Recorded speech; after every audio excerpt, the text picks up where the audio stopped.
Hello and welcome to my channel. This is a bit of a departure for me. I've never done one of these before, so we'll see how it goes. Those of you who know me or have seen me floating about the interweb will know that I quite enjoy sort of vintage retro fashion. My friend Emily asked me if I would do a demonstration thing of how I do this to my head. Now, I am an avid watcher of these kind of videos and also a massive people pleaser, so this is for you, Emily. I'm not really sure whether this hairstyle is accurate to a particular time period or not. I suspect it's probably mid-50s. It's a little bit avant-garde. It goes with a nice red lip. And if I find out, I will pop information on the kind of provenance of this hairstyle in the description box. But for now, let's get on with the video. For this fabulous looking vintage hairstyle, you will need a rather large square vintage scarf, a wide tooth comb, some bobby pins and a clamp to hold everything in place while you're using your hands. We are starting off with damp hair, which I have just wetted with the shower head, and we're now going to take it out of its towel and give it a good comb through. I have really curly hair, so I'm going to recommend using a wide-toothed comb, as it's the best thing to get the tangles out without damaging it. The aim is to brush it so that you can get a middle parting right down the centre of it easily, and to make sure that the plaits stay smooth. As some of you will know, curly hair and brushing go together like ice cream and gravy, so do be careful, and if you need to put something in it like conditioner to make sure you can actually get the comb through, otherwise you're going to end up getting it stuck like I do in this video.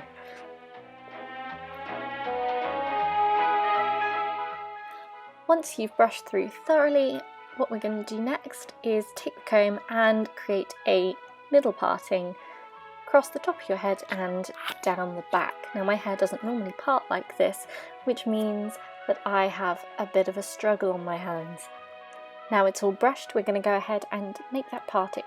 So try and find the exact middle of your forehead and just run the comb straight down and back. Now, because I've got quite thick hair, I have to do this in a couple of stages because my hair simply will not stay put long enough to create a full parting.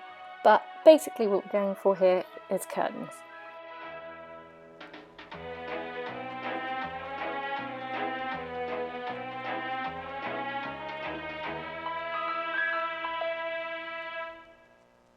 So there you have it, curtain hair. Looks quite 70s at the moment, still quite frizzy, but you've got that parting. Don't worry if it's not very neat at the back, because you're going to put a scarf over it. What you're going to want to do is take a clip and just clip half of it out the way. We will be dealing with that in a minute.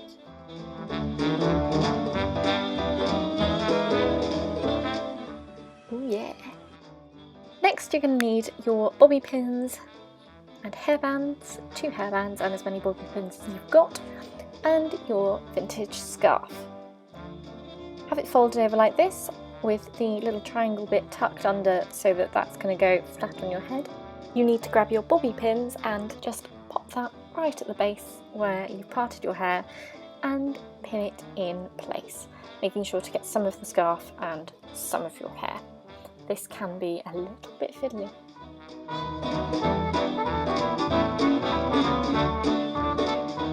Once that's pinned in place, make sure that you can grab both ends of the scarf so that they're in easy reach. Next you're going to take your hairband and gather the side of your hair that is not tied up. Draw it all into a bunch, making sure the front of it is nice and smooth, and divide that bunch into 2 halves. The third part is going to be the scarf. Then what we're going to do is just do a simple 3-strand braid, bringing the front bit of your hair over first, then the scarf, and then plaiting as we go through.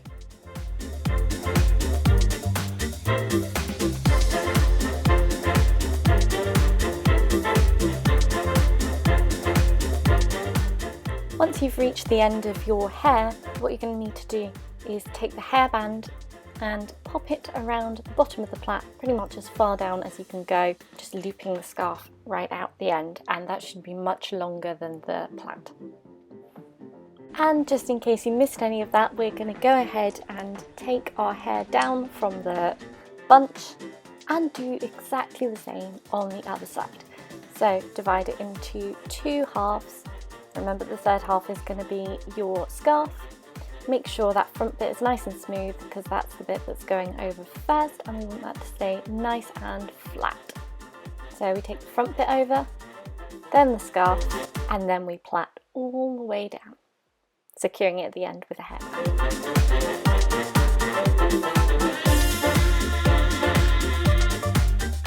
At this point, you should be able to do a good impression of Pippi Longstockings.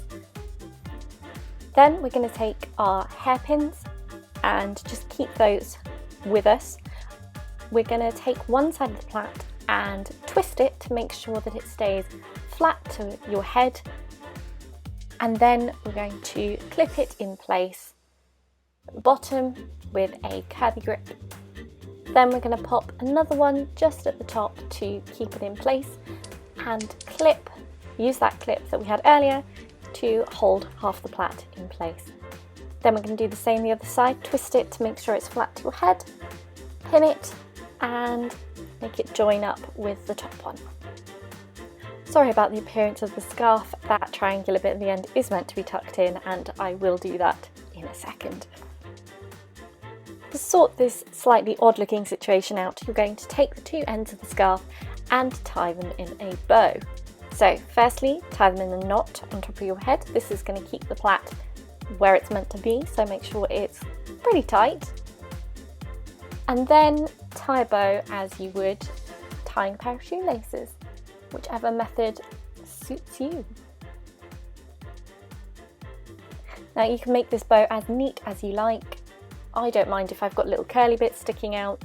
Some people may not like that, and you can just correct that by sort of fluffing the bow and popping pins in it just to hold it in place a little more securely.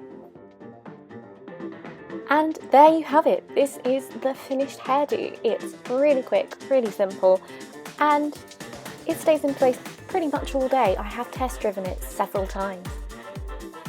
So if, like me, you love having fabulous vintage hair that stays out of your way all day, do give this one a go.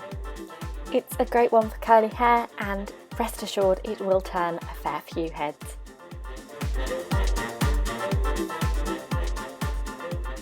This is the finished hairstyle. It stays up pretty well on its own. You don't really need hairspray with curly hair. I've just popped a few bobby pins, one there and a couple at the sides, just to keep it flat and make sure that it doesn't kind of get knocked about too much. Thank you very much for watching this video. If you enjoyed watching me faff about with my hair and would like to see more, please do like the video and subscribe.